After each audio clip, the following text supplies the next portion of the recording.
imetaka kuvunjwa mara moja na kujiuzulu kamati nzima ya uendeshaji na usimamizi wa ligi kuu Tanzania. Hii ilikuwa namba moja, kuvunjwa au kujiuzulu kwa kamati nzima ya uendeshaji na usimamizi wa ligi Tanzania. Takwa hili linakwenda sambamba na takwa la pili la kujiuzulu kwa afisa mtendaji mkuu wa bodi ya ligi, CEO wa bodi ya ligi. Kwa nini takwa la kwanza na la pili linakwenda pamoja? Na kwa nini tumesema hili likitekelezwa klabu ya Young Africans iko tayari kucheza mchezo namba 184? Kwa sababu kuhairishwa mechi ya Machi 8, tunaamini kama klabu hapakufuatwa utaratibu na palikuwa pana uvunjwaji mkubwa wa kikanuni. Hapana utaratibu uliofuatwa na kulikuwa na uvunjwaji mkubwa wa kikanuni. Hivyo tunaamini CEO wa bodi ya ligi na kamati ya uendeshaji na usimamizi wa ligi ilifanya haya kwa makusudi kabisa kwa ajili ya kuipa favor timu fulani. Sasa basi, kwa sababu watu hawa wamevunja kwa makusudi kwa ajili ya kuweka upendeleo kwa baadhi ya timu kanuni na kuhairisha mchezo wa Machi 8, Club Young Africans haitakuwa tayari kushiriki mechi hii ya 134 namba 84 kama kamati nzima ya uendeshaji na usimamizi wa bodi haitajiuzulu au kuvunjwa na afisa mtendaji mkuu pia na yeye kuondoka. Jambo la tatu ilikuwa ni kujiuzulu kwa katibu mkuu wa TFF, ndugu Wilfred Kidau. Kwa nini uongozi wa klabu ya Young Africans umeweka hili kama takwa? Ndugu zangu waandishi wa habari, hiki kilio mmekuwa mkikisikia sana, na sio ukisikia, mmekuwa mkikiona. Kumekuwa na maamuzi ya hovyo, maamuzi mabovu kwenye michezo ya ligi kuu Tanzania msimu huu. Waamuzi wamekuwa wakifanya maamuzi ya hovyo sana, lakini kwa bahati mbaya waamuzi hawa wamekuwa wakijirudia kwenye mechi na hawachukuliwi hatua yoyote licha ya kufanya madudu kwenye baadhi ya mechi. Yaani mwamuzi anakosea leo, kesho anarudi, kesho kutwa anarudi, na hakuna hatua yoyote inayochukuliwa, ndugu zangu. Sasa kamati ya waamuzi ipo chini ya katibu mkuu wa TFF. Tunaamini haya madudu yanayotokea haya, kuto kuchukuliwa hatua kwa waamuzi kwa wanaoyafanya, kuna influence yake. Hivyo na sisi hatutakuwa tayari kucheza hiyo mechi ya namba 184 kama katibu mkuu wa TFF hatakuwa amejiuzulu. Hatutakuwa tayari kupeleka mechi pale the same referees kwenye chombo kile kile, mtu yule yule, na tukapeleka timu. There is no way hilo likatokea. Na hii nimeisema specific mpate kuelewa. Katibu mkuu wa TFF, kamati ya waamuzi ina ripoti kwake, na madudu yote ambayo yanapigiwa kelele na klabu ya Young Africans imeainisha kwenye ripoti yake mbele ya bodi ya ligi. Kila kosa la waamuzi tumeliainisha mbele ya bodi ya ligi, na makosa haya, masikitiko yetu ni kwamba watu hawachukuliwi hatua licha ya kukosea. Wanarudi tu, yaani wanarudi. Tunakosea leo, anapangiwa mechi Jumatano. Jumatano anakosea, anapangiwa mechi Jumamosi.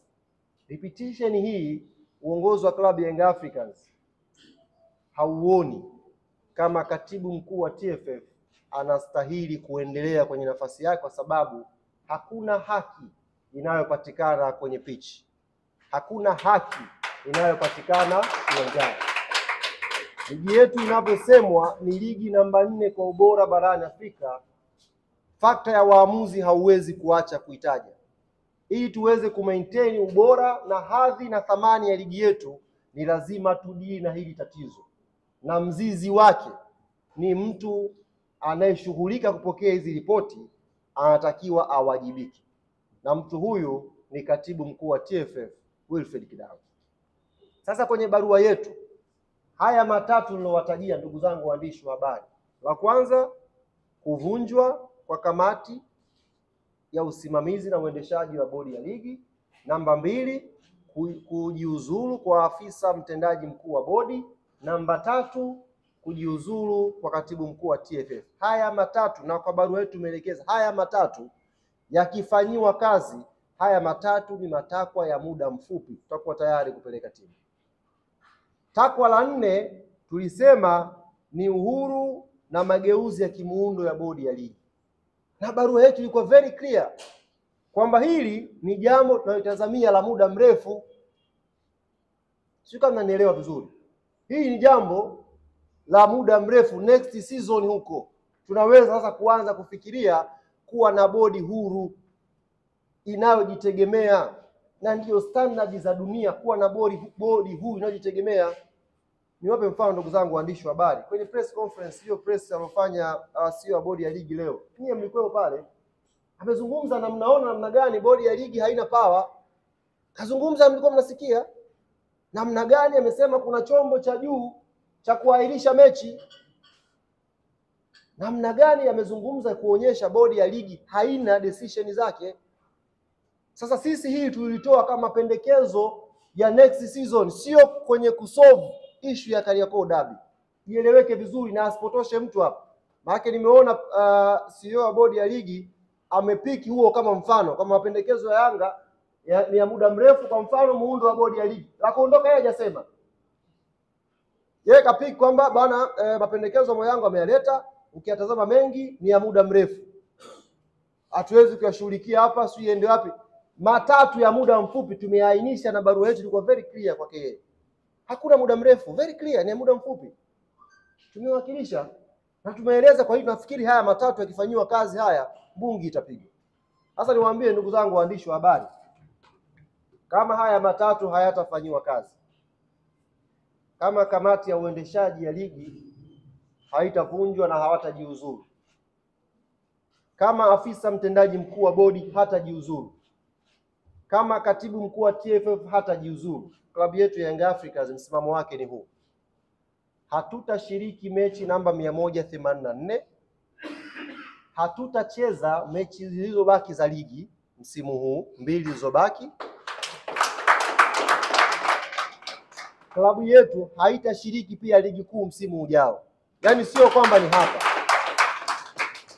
Hatutacheza mechi namba 184, hatutacheza viporo viwili vya ligi vilivyobaki, hizo mechi 2 za ligi, na hatutashiriki rasmi ligi kuu msimu ujao. Taratibu nyingine zote zinaendelea kwa kamati tendaji. Tutakwenda wapi, tutafanya nini, tunajua cha kufanya.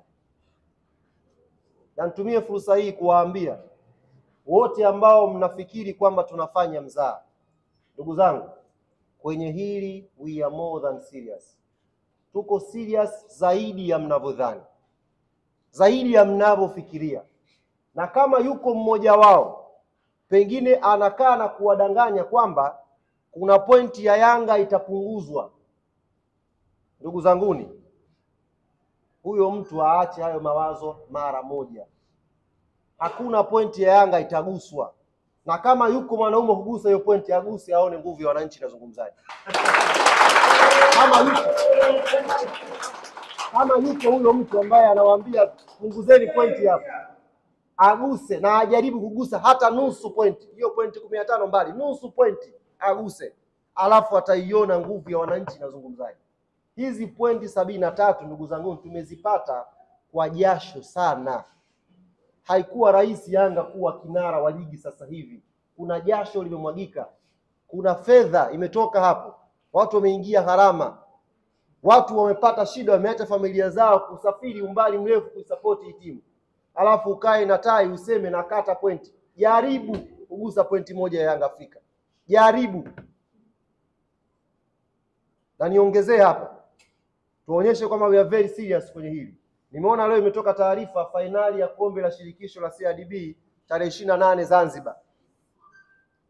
niambie ofisi ya katibu mkuu wa TFF na tuwa